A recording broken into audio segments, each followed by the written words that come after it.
Hey, do you teach yoga? Have you ever trained to lead yoga classes, to be a yoga therapist?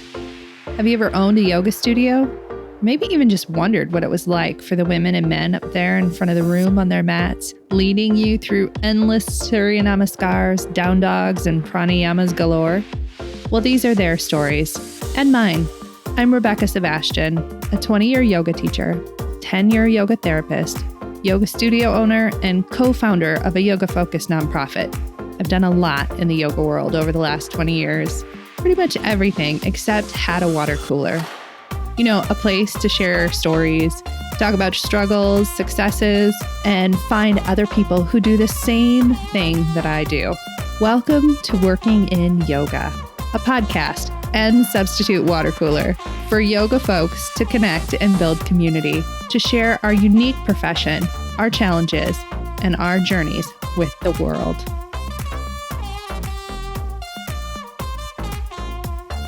Hey friends, welcome to Working in Yoga. This week on the podcast, we are taking the conversation on the virtual road all the way to Australia. I have to tell you, I just adore these conversations where I get to hear how things in the yoga industry work abroad. There is a very singular lens that we have in the United States, one that takes the point of view that how we do things here in the States is how the world does things. But that isn't true. And we can learn so much from the yoga professionals working in other parts of the world. So this week, Yoga Australia's Vice President, Rebel Tucker, is on the podcast talking about all things community input. Swoon, y'all. Rebel, from the very beginning, talks about how important it is for the member organization Yoga Australia to get input from its membership, which is something that is honestly sorely lacking from our organizations in the US. I think this leads to some pretty unfortunate consequences for us, like we all feel isolated and alone, and it also leads us to believe that we have to be really cutthroat in our business dealings in order to succeed. But we can be so much more. And Rebel talks about how.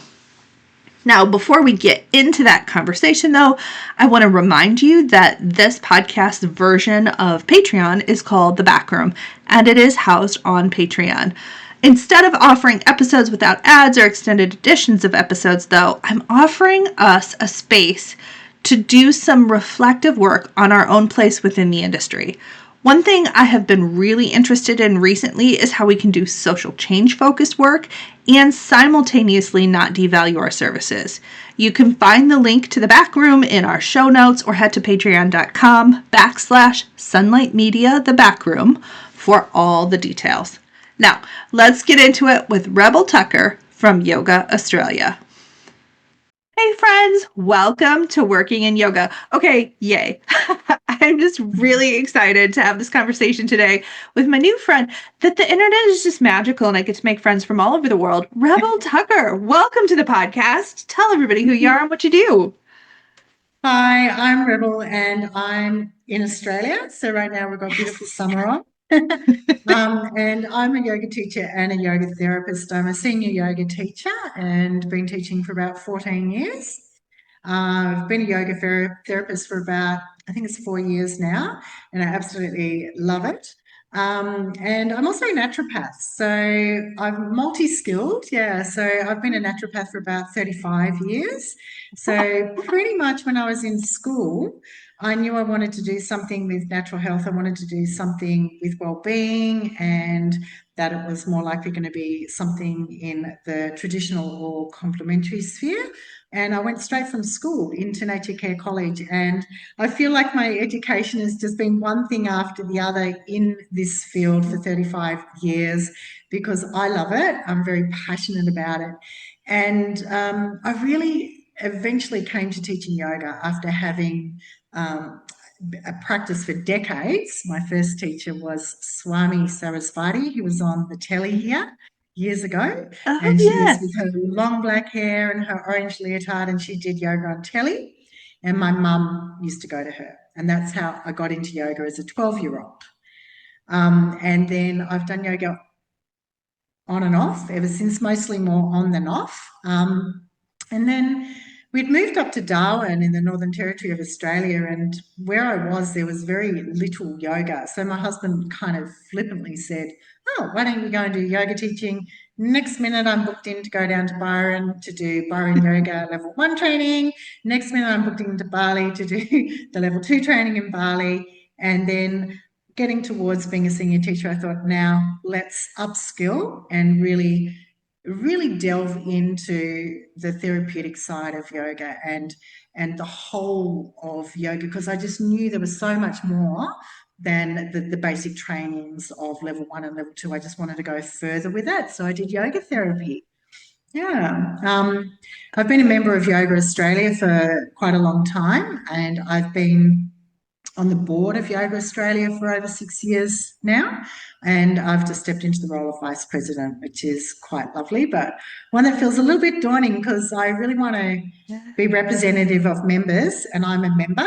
My voice is one of about 3,500 members we've got, and I really kind of want to call forth the voices of yoga in Australia and here where we'd all like to steer this profession and where it's going in the future. Yeah. Rebel, can I just tell you that if I ever belong to a yoga organization that said that sentence, I might cry.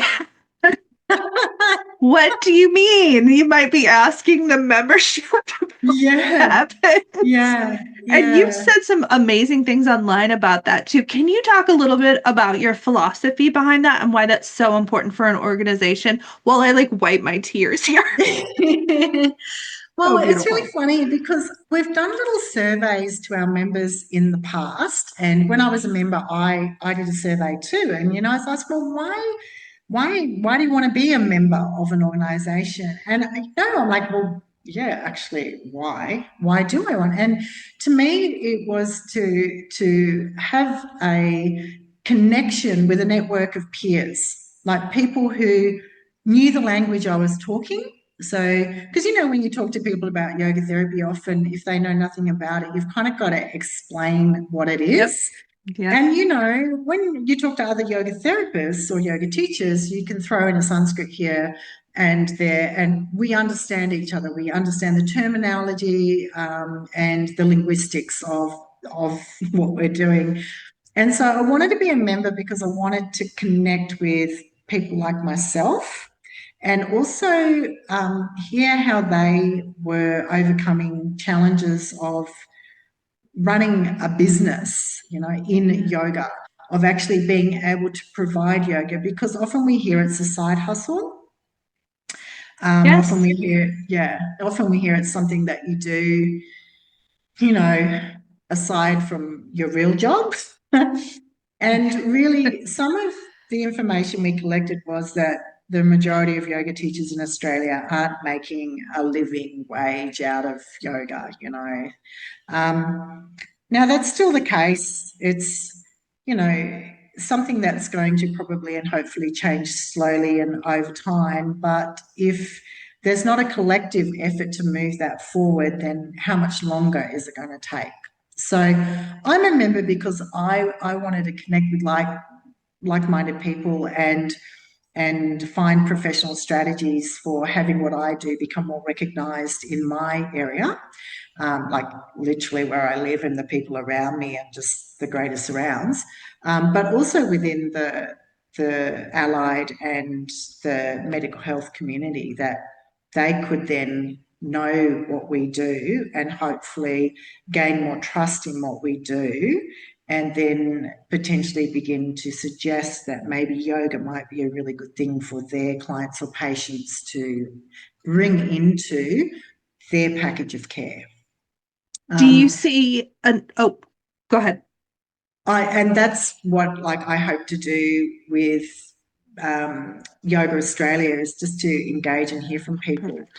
Yeah, to ask members what they want. And, that has been one of the things that we've had to answer to as an organisation, what are they doing for us? And look, I've been a member of another organisation for naturopathy for 35 years. I've been a member for 35 years, and that's Australian Traditional Medicine Society. And, you know, I've asked the same question of my membership with them. Oh, what do they really do for me? I pay all this money every year and, oh, I get a bit of a discount on my insurance or whatever. And they give me some CPD points. But actually, they do a lot of work behind the scene. And surely enough, I found out that when you do bring people together who want to talk about moving a profession ahead, often the same conversations get rehashed.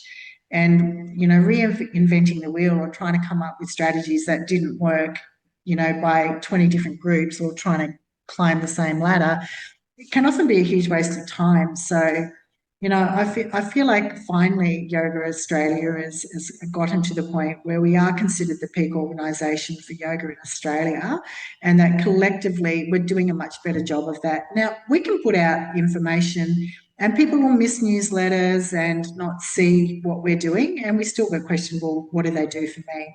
So hopefully moving forward, we can be a little more forward facing, or you know, the call can be a little bit louder, and we can kind of get people to come in and share what they would like to do. We do yoga week every year now. So we do Australian Yoga Week, make a whole, so where we want to highlight all our members and we want to hear what our members are doing, and we want to actually shine a light on and them and say, hey, you know, over in Western Australia, what are you doing? Darwin, what are you doing? Perth, you know, Melbourne, South Wales, what are you all doing? Queensland, Tasmania, what are you all doing? Like, what do your studios look like? What does your practice look like? Who are you seeing? How are you helping them? What are your challenges? And so we want to highlight members. And for me, what that means is I just know that there's a whole bunch of people, and the people I've connected with are everywhere. Like Yoga Therapy Committee, we're all over the place, you know, it's great. It's really good. So, does Yoga Australia represent teachers, yoga therapists, student? Do they do the whole like bucket of the yoga profession so it's not quite so segmented? Yeah, it does. So we have an entry point of interested people in yoga. You just like yoga, you can just be Amazing. a member. And that way that can give a bit of Amazing. support for then, you know, because people love their yoga teachers mostly, like Yeah. they do, and they kind of want to support their yoga teachers. So, you know, that's a nice way to give a bit of support to the body that is supporting your teacher to keep doing what they're doing. So we do have that supporter level. We have a provisional level, which is equivalent to a 200-hour certification. Now, we really struggled with that because we held an entry point for teaching at 350 hours minimum years ago. And it was always that. And we had to take a long, hard look at it. And I was the holdout really on the board. I was like, oh, but 350, you know, it's so important. Mm. And look, we just couldn't compete with 200-hour certifications. We had to honour the people that had those certifications and invite them into the fold. So we've done that with a provisional membership, and then we invite them to do an extra 150 hours to get to the level 1. So we thought that was a better way to go about it. So we still recognise that 350 hours is a little bit more robust training, but we really want to invite in all those 200-hour trainings and students, teachers who've gone through 200 hours because they're very popular.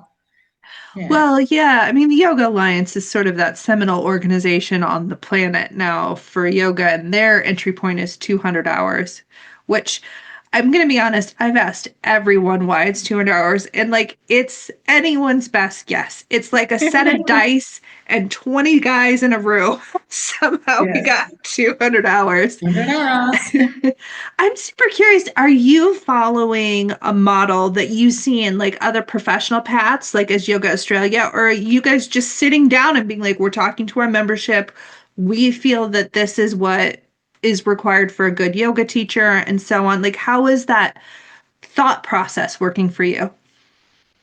That's a really good question, because when we look at standards, I mean, it's not upon me to arbitrarily to all of a sudden decide what is the standard of yoga therapy in Australia or yoga teacher level provisional 1 and 2 and senior. But, somewhere along the line, we did come up with the levels that we have, and that was done with a lot of consultation with what we would refer to as, I guess, some of the founding teachers in Australia. And with teacher training organisations. But we also looked to Yoga Alliance. We also looked to yoga therapy organisations elsewhere in the world, one being IAYT.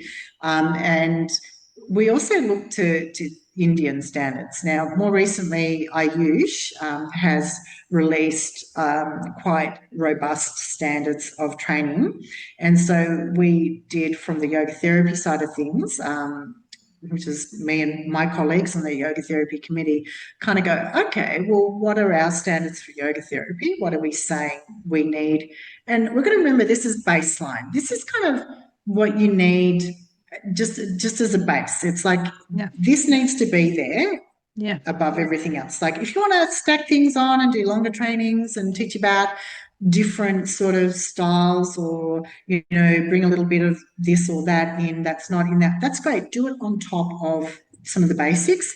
So what we were looking for was all the similarities that were the must-haves. And in yoga therapy, we have aligned with Ayush, which is very similar to IAYT, if not identical. So I feel like, there's a really great cohesion or agreement in standard worldwide, internationally. I think we're there with that. Yeah. Ooh, that's good to know, because I do often feel like, and we spoke briefly about this before I hit record, is that the US we're isolationist by nature. We feel like we're the main event. And like, it's nice to see how we stack up with the rest of the world, because I also think there's a lot of stories in our heads as professionals that we are either the top or lagging desperately behind. Like, people have one of those two attitudes about our like yoga education. So it's nice to hear that we're sort of aligned worldwide in that way. Yeah, look, I definitely think that we are, and we haven't released those new standards. That's going to happen probably mid this year. They're not terribly different to what we've had in place for the last decade. I think we've had yoga therapy on the cards as a thing in Australia. So we're going to be releasing those new standards, but we've got to get to that point where, I'm now saying, okay, we've drafted up something that's in line with IAYT, in line with Ayush. Okay, now we want to go to our teacher trainers and ask them, what do you think? Is this too much? Is it too little? Have we missed something? And then we want to go to our yoga therapists and go, what are you guys all doing? And have we missed something? Like, that's the next stage of this consultation in credentialing. Like I said, I don't want to just be the person that, arbitrarily makes up credentials and standards and then, geez, I don't want that responsibility. Thank you very None of us much. do. But I'm happy to be part of the process. And part of the process means it's a collective process. It's got to be what we all want and envisage for the future of yoga therapy in Australia and the world, like, that's what I'm hoping. What does that feedback process look like? Is it a Google form? Is it opportunities to connect in person? Is it, like everybody leaving people voicemails? Like, what does that look like? I think we're in the process of designing that. So, I'll be speaking with our president, Josh Pryor, but also with the other board members, and also seeing what the staff are capable of. We run a very small staff. We're quite a tight ship, and, we've got 3,500 members or thereabouts. I think about 300 of them are yoga therapists, if I remember correctly. Okay. So, there's a few within our organisation, right, to consult with. So there's 300 yoga therapists to lean upon and consult with. So yeah, it's probably going to look like a Google form or a questionnaire to send out in some form to our members. But I think asking them to send also that out to their network to collect from a broader net. So really what we need to do is kind of assess where the profession is at, and gain from them what they think is that minimum ground floor foundational standard that we need, and then just build it from there. Yeah. Is outreach part of your protocol too? Do you as an organization do outreach to, I mean, like swoon, honestly, that there's a member, like a student membership. Like that's my Yeah, that's favorite thing cool. ever because I just feel like a broken record saying, why do we never talk to students? We're just talking to each other Yeah, in this weird circle. But like, is yeah. outreach to the community, to the public part of your mission? Yeah, yeah. Look, now that we've sorted out some of the back end of Yoga Australia, one of which was getting our website really functional, we've got a lot more space and time to be able to direct towards those sorts of things. We've automated a lot of the back end administrative side of the business now, which was no mean feat. No mean feat by any stretch of the imagination. It was a lot of work. We got there. And it's great now because there's resources that we can actually pour into doing outreach work. And it's about how to do that in a way that, because sometimes it's, you can feel like you're really talking into the void, screaming into the void, and like nothing Yeah. comes back. And then everybody goes, oh, but I didn't see that. Or, how can we be more effective at getting the word out? Like these are all things that we need to kind of do little kind of I guess strategy groups to figure out how to be more effective in that sort of thing. And I guess that happens in any industry, doesn't it? Like Yeah. because standardizing or conversations or just where's the profession or the industry going, blah, blah, blah. How do we move it here? The chiropractors have been through it, osteopaths, traditional Chinese medicine and acupuncturists have all been through these sorts of processes, and not all of them are happy with where it headed.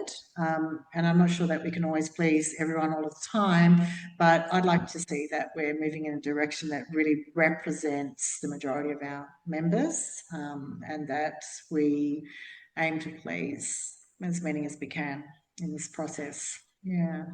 What do you see as like some of the big differences between how yoga as an industry operates in Australia versus the US? Just basically like as a side observer watching the meltdowns happen. You guys seem to have a lot more restrictions with terminologies and titles than what we do. Yeah. That's what I can really, because sometimes I'm like, oh, why are they talking as if there's an issue with this? Like, we don't have an issue with the use of that word. So, one word that comes to Yeah. mind, the term therapist or Therapy. therapy. Yeah. It's just not highly regulated like it is in some of your states in America, Yeah. because it's different in all your states as It well. is. Yeah. So, I mean, we've only, we're not as big as you guys Yeah. either, Yeah. Yeah. as the whole of America. So we're contending with a much smaller population and smaller numbers of yoga teachers and yoga therapists. So it's a little less worldly.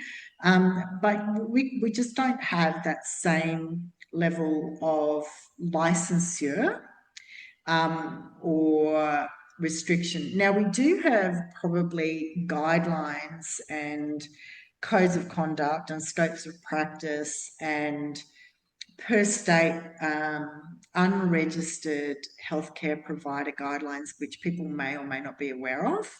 And this is one of the things that we need to do. Like when I was running my yoga teacher training, I made sure that my yoga teacher trainees were aware that we have state-based unregistered health practitioner guidelines that we're supposed to Yeah. follow. I mean, I've probably got a copy sitting right here on my desk. You're meant to have so that if people ask for it, you can show it, right? Nobody knows about this thing, but we're all beholden to it, yeah? Yeah. So it's not as tightly or extremely regulated as what I would say I have seen in some states in the US. And certainly when I've seen comments around moving towards licensure, I'm like, what does that even mean? Like, we just don't have that terminology here in Australia.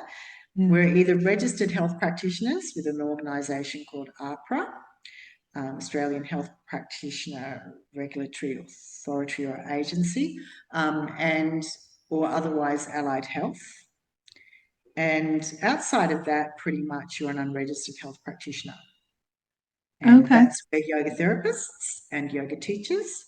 Yeah. It's where life coaches fall. Yeah. It's Yeah. where a whole bunch of people who aren't in those other categories actually fall into this category. And a lot of them, unfortunately, are not aware of their obligations to those regulations. They're not that difficult. They're really just there to protect yourself and the people you're working with. They're common sense. They're not unwieldy, but they do exist. And so we do need to know that we will be held to those accounts if ever we cross the line and get reported, So you kind of want to be mindful that you're being able to work within the scope of your practice and that you've got evidence for what you're doing. One of the things that is that line that gets a bit fuzzy is traditional lineages versus, evidence. Yeah, tell me more. Let's talk about that. Yeah, because you know what, we have people who go, oh, can I be a yoga therapy member of Yoga Australia, but they haven't had a training through an approved institute, approved school. And it's been a difficult process to ascertain just exactly what training they've had. What have you learned? Who did you learn it with? Did you do clinic hours, etc.? So gathering that information is a really hard process, and we really like to be able to honour those people who studied essentially yoga therapy, but they did it as a mentoring process with a teacher who they studied with, and sometimes those teachers aren't around anymore. So how do you get them to sign a piece of paper to say, hey, this person did 1,000 hours with me, like you can't. But when you speak to other yoga therapists, and this is where it's really important for me to be able to connect with the other therapists, it's like you'll get a feel for the knowledge base, and the broad perception and whether or not the foundational stuff is there. And then you can ask for it. You can ask them to potentially fill in any of the gaps to get that foundation. Some people have done completely different styles of yoga. It's like, Japanese yoga or, but do you have the basics? So that's really hard, but honouring tradition, I think, we really want to do that. I really want to do that, honouring lineages. What does that look like? How do we do that? Do you take people's word for it? But I think in the States, like perhaps that's a messy issue as well. I think we're similar in that basis as well. Yeah, we for sure are. And one of the things that I want to, as you were talking, was like, oh, this is one of the major differences is y'all have national health care, right? Yeah. And we don't. So there's a lot of hoops that people jump through in order to be able to be paid from any kind of healthcare system. So I think there's sort of a Disney princess level thinking in the States of like, if we move towards like professional licensure, we get paid more, instead of us all getting together going, well, hey, maybe we should just like build a profession where if that's the case, great. But if not, we all still can take vacations and feed our families. Yeah, look, we still have that question here, and the term that is the current way of operation in Australia is self-regulation. The profession itself, by way of leadership in the profession, is self-organisation and self-regulatory. Now, arguably, you could then say, oh, well, then we get the yoga police or whatever, coming out and telling you how to, do your job and how you learn with your guru and your teacher, So it's about having a broad enough perspective within that leadership to understand there are different perspectives and lineages that come in. As long as those foundations are there, at least we've all got a baseline we can all work from and communicate about and around. But yeah, in Australia, you're right, we do have Medicare, which is a national health providing program. And then we also have private health insurance. And we are in the process of getting yoga and yoga therapy back to the point where people can utilize their private health insurance to get a rebate. Amazing. It dropped off in April 2019, I think it dropped off. And everyone was like devastated because it was quite damaging for Yeah. people who are relying upon that rebate factor to have clients coming to see them. It didn't make a huge difference to what I was doing. But really, that was the point in time that I was opening my studio that I'm in right now. And so I kind of went into it without that being a rebate that I could offer. But many organisations around Australia, Yoga Australia was one of them, another yoga therapy organisation was another one, and many organisations representing a whole spectrum of therapies that were dropped, professions that were dropped off private health. Like, we're in, oh, we're out. Oh, how did that happen, right? Like, we had like a week where all of a sudden we had to get together a whole bunch of proof as to why yoga's so awesome and give it to this review committee in order to kind of go, well, is yoga anything worth insuring? I'm like, Oh, we really? have to prove that? Like, but Yeah. apparently so. Yeah. So, like, we had a week, and thank goodness I had some really good people who were helping put it together. But we came up with a 45-page report of the benefits. Yeah, of yoga and yoga therapy. I Right? love y'all. Yeah, it was super hard. I'm like, I don't know how to put together something that looks really good, but I had a friend who helped out who was a yoga teacher, and she was amazing. So we got together this 45-page report. We handed it over to this review committee, and many years down the track, recently, right, just last year, they've gone, hey, you guys can come back into the private health fund scheme. And we're like, yay, what does that look like? So now we're at the point where the organisations are negotiating with the private health insurer overlords to figure out how we do that, what looks like code numbers for practice, all of that. Yeah. So That's amazing. I mean, and I think that's interesting that you say that, because I saw some of that kind of cycle happen in the States, where for a while I had yoga therapy clients who were able to use because we don't have nationalized healthcare, people can have health savings accounts where they pull apart money before it's taxed that just goes to healthcare things. And so people were using that money for my services. And then for a while they were like, no, you can't do that. And then it kind of came back again, and where people were able to come and use their health savings accounts, and those counted towards studio memberships and all kinds of things. Like, we saw a similar trend in the States here. Like, for a while it was nothing. And then I think COVID set everybody back too. It was difficult during that time.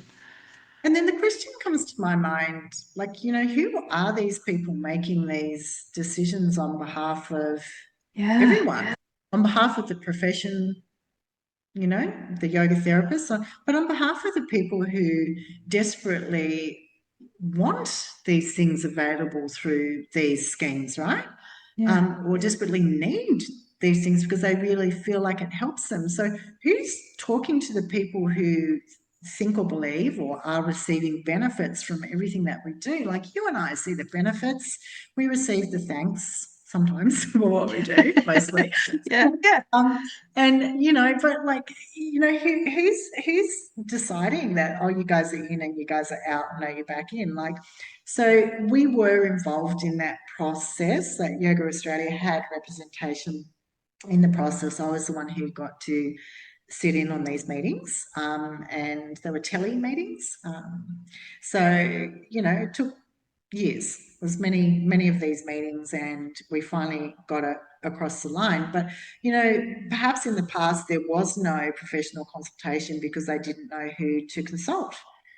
So when you do have a peak body and you're organised and there's leadership from within the profession, from the ground up, from the teachers all the way up, from the people who want the yoga, from the students all the way up, the people you need to kind of ask, like, do we want to serve the public in this way? How can we do it? Yeah, that's such a difference. It's this thing that I'm obviously, I mean, you've seen me online before. Like, I'm trying to nudge people in that direction, because it's such a difference when you have bottom up leadership versus that sort of hierarchical top down leadership where you're just sort of looking at your 3 or 4 overlords that have just made the decisions for everyone. Like, it's a difference even in our mindset, like how you're engaged and involved in a profession if you feel like you have a voice in there. That's so important. Yeah, yeah, definitely. And getting good at calling forth those voices, that's the part that is actually seemingly a little harder than I would like it to be. So, getting in on social media conversations, much like what you're doing with the group in social media, talking with your peers. We do circles, like we just get yoga therapists together on Zoom and offer topical conversations, but it's a two-way street where people can share what's working for them as well. We've done a few of those. We need to do more. In my role on the board and definitely within the yoga therapy group, it's volunteer, like it's my time. And I'm like, where did my week go? And I wanted to do all of this and I wanted to work on the standards. I'm like, oh my God, I didn't get it done.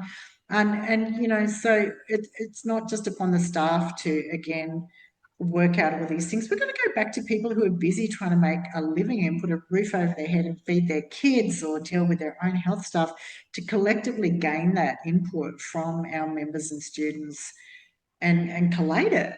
That's a bit of an effort. So, I feel like I'd like more help with that. And so hopefully my committee for yoga therapy grows this year. We've had some waxing and wanings, but I've been in there for the last 6 years. Yeah. Yeah. Okay, so riddle me this. If we're going to forecast what yoga and yoga therapy looks like in 5 and 10 years from now, let's be soothsayers and predict the future. What do we like? What do we hope happens? What do we think will happen? Will it be painful and will we all cry? Will we hug at the end? Is there snacks?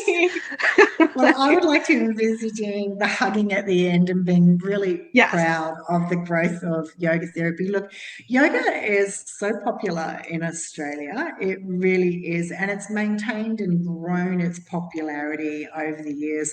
A couple of years ago, we did for Yoga Week accolades to the founding teachers of yoga in Australia, one of which we honoured was Swami Sarasvati, and I got to interview her son Sanjay at their retreat, and he spoke to me all about his mum, and because she was very ill at that point in time, and she passed just shortly after that. So we and Eve Guzbalski, who is actually not too far down the coast from me, and these were teachers who were foundational in bringing yoga to popularity in Australia. I mean, Swami was on TV in her orange leotard so long, right? She's amazing. And, we've got some really great teachers who've got longevity. And was built on that. The popularity has continued to grow and grow and grow. And therefore, what's available to people through yoga has grown. So this field of yoga therapy has really begun to emerge. And it's new and it's in a growth phase. So I'd like to see that it becomes more well-defined, that students know what yoga is compared to yoga therapy, that they know what's available to them in these individualized therapeutic processes, right? That allied health practitioners know what their clients are talking about when they say they do yoga or yoga therapy. And that potentially some of our medical health practitioners begin to see yoga as something that's a wonderful addition to a health care strategy.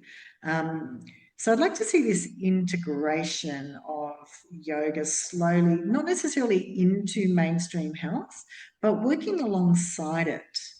I don't personally, speaking on behalf of myself, want to see yoga or naturopathy, my other hat. I don't want it to be swallowed up by AHPRA as a governing Is it organisation. healthcare? Yeah. Really don't.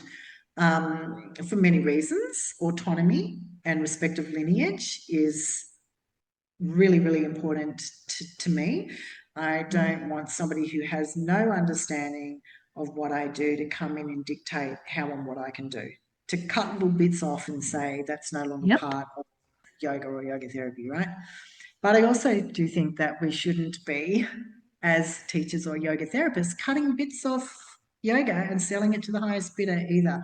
I'd like to, yes, right? I really would like to maintain the integrity and the wholeness of yoga. And Yes. if people are enthusiastic, they do it with great intention. But we're selling off like, oh, breathwork, what's that become Yeah. recently? And a lot of them credit it to yoga, and I'm like, that ain't yogic breathing. Like that is so far from. So we're running a breathwork summit. We're calling it Just Breathe. I'm sure it's been used before, but it's a great title. We're running a breathwork summit in March here. And it's so funny you speak about, the USA thinking that, you Yes. guys, I mean, like Yeah.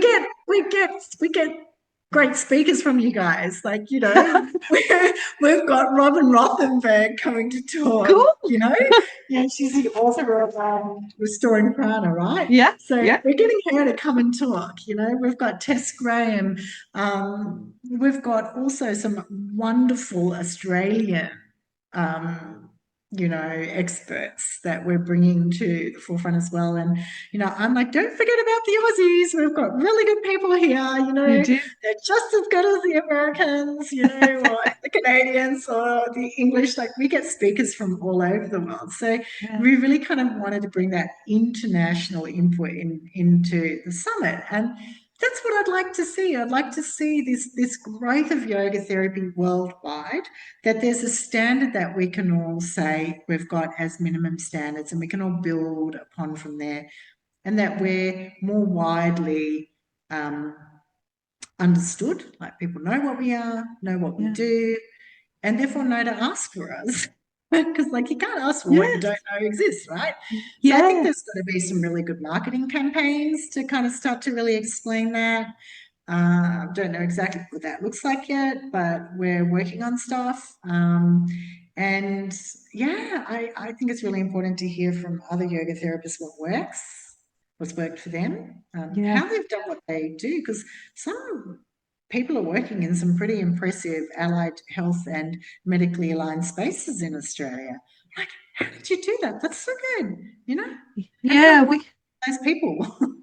I feel the same way because I feel like we're not recognizing the innovation that a lot of people had in having to build their skill set and take it elsewhere in order to get paid. Like I know yoga therapists who have jobs in like the educational system and now they're yoga therapists on staff for teachers in school districts. And I was like, well, how the heck did you do that?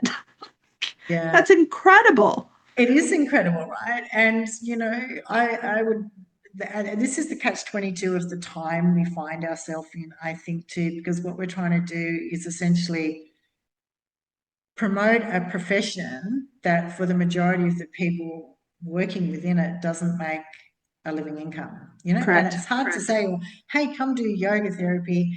It's wonderful and you're going to have this amazing business. Look, some people do. How they get there sometimes I don't know whether they've had clean strategies that would necessarily align with some of the guidelines that have been out there, because there's very questionable use of language, which in Australia is supposed to be guidelined. And so I see a little bit of that incorrect terminology being used. So I think when we start to clean up all of that and get a real clear definition, scope of practice, where the benefits lie based off some of the research that has already been done, and start to promote what we've got evidence for, speak to people to, in allied health and medical health, to give them an understanding of what we do. And so this is about the networking with the professionals and creating alliances with them. So that's where I'd like to see it all. I'd like to see it move in that direction so that then more yoga therapists can, make a living income out of this as a profession. But we're on that precipice. It's like, are we going to go there? How do we get there? Yeah, I feel it too. I mean, I want us to have hope because I do think, I owned a studio and during COVID, my studio stayed open because I was a yoga therapist. My yoga therapy income paid my staff. And it was just that was how it worked. I'd had a built-in roster of clients. I could see people one-on-one before we could bring groups back together. I mean, yoga therapy is why that business stayed open for as long as it did. And I want us to have hope this is possible for us. We just, Yeah. I do think we have to fight for it more than we hoped that we were going to have to fight. Yeah. Well, if we look at some of the other professions like traditional Chinese medicine and chiropractic, they had a concerted effort. And as the membership body grows, and this is where I think that you're better off having one organization that does its best to represent as many of you as possible, because then you've got pooled um, financial input and financial support. And look, it's hard to do anything without the means to do anything with, right? So, Yeah. if you've got 30 members, like what can you do? Like who, I mean, that doesn't even pay somebody to man the website and answer questions or calls. Like it does nothing. If you've got 300 members, a little bit better, 3,500, well, now we're starting to be able to support some initiatives to be able to move things forward. I'd like to pretend all these things could be done for free and no money, but even just having a website, somebody to answer the Yeah. phone, these are all costs. So there's got to be some strategy to have a firm financial foundation. It's not as easy as what I'd like to imagine it being because things are expensive to run. But if you can lower the cost of an organisation and maximise what you do with what you receive and align that with what your members want, then you'll continue to get that support and it will grow. And that's what I would like to see us do, or me be a part of doing here in Australia for yoga and yoga therapy. Yeah. Yeah. That'd be incredible. And then we're going to follow your model. So you build it out. We'll follow your model. Yeah, look, international collaboration, it's awesome to be able to speak, for Yeah. somebody across the other side of the planet. And, you know, I think good ideas are often born out of these conversations, ground roots conversations. And, certainly stuff I'm like, oh God, I never thought of that. And then Yeah. somebody else will Yeah. think of something else, and I'll go, oh, we've been down that track already and it didn't work. Or what about this? Oh, no, we didn't do it in quite that way. Or no, yeah, we tried that as well, and let's park that one again. So again, this idea, fresh eyes, fresh energy sometimes can be repeating things, but they can also bring in just completely different, how about this, that you just wouldn't have thought about with your current Yeah. little group of people. So yeah, so consultation out to the members. Yeah, conversations like this. Yeah. Okay, Rebel, tell everybody where to find you if they want to get in touch or see your work. Yeah, I have a business called Yoga Rebel because my name's Rebel. Because So obviously, www.yogarebel.com.au because we're in yeah. Australia. And I live on the mid north coast of Australia, which is one of the most beautiful places in the world, I think. So I'm right on the coast here. I'm in a small town. I'm regional, yeah? I'm regional and I've got a thriving yoga studio and yoga therapy business. So it Nice. can be done. Um, for me, consistency. Just keep Yep. doing what you do, show up, do it in a way, start small. I had to start small. This is a small studio, but we can get 16 people in here for a yoga class if we need to. I usually keep it to 12, you know, and just do the best you can and keep showing up and keep sharing what you love. So I get to do what I love every day here. And I sprinkle in my naturopathy and a bit of shiatsu and reflexology or Reiki or whatever else I do. But I've been doing it for a very long time now. Since 1990 is when I first went to school and started as a remedial therapist. And um, I'm blessed to be able to do what I do. So, and if any Australians are watching this, I would love that you make some inquiries to join us as a member of Yoga Australia because just getting to know people who are in the same field as we are and share the same passions and challenges, I think it's been really supportive for me. I'm a member first, and yeah, I'd like to just see more of us, more of us Yeah. thriving in what we do and what we love. Yeah. Oh, it really is the connection that matters. I love us. I Thank you so much for this conversation, Rebel. It was amazing.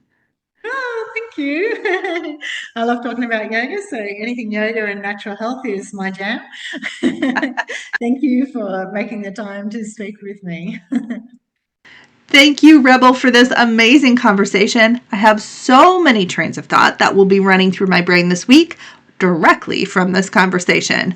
The first train of thought that I know will be at the forefront of my brain is, what would it look like for yoga organizations to commit to hearing the voice of the people and representing what we want?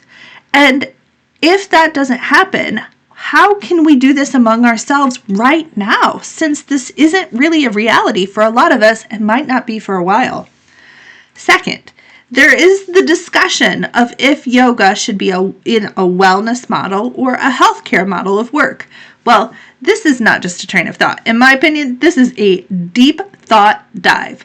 The benefits of yoga practice are obvious and provable through evidence-based research that has been done and is being done. But do we belong in a traditional medical setting or an alternative healthcare setting or both? There are a lot of trains of thought in the Facebook group that I run, The Future of Yoga Therapy, if you really want to go on a deep dive. You can also follow the podcast on social media at Working in Yoga and tell us what you think. Now, next week, we are talking to Susie Carmack all about the yoga professional burnout and where she sees our industry going in the next 10 years. I cannot wait to have you listen. As always, I am so grateful for your time and attention. Let's go get to work, my friends, and I will catch you around the water cooler next time.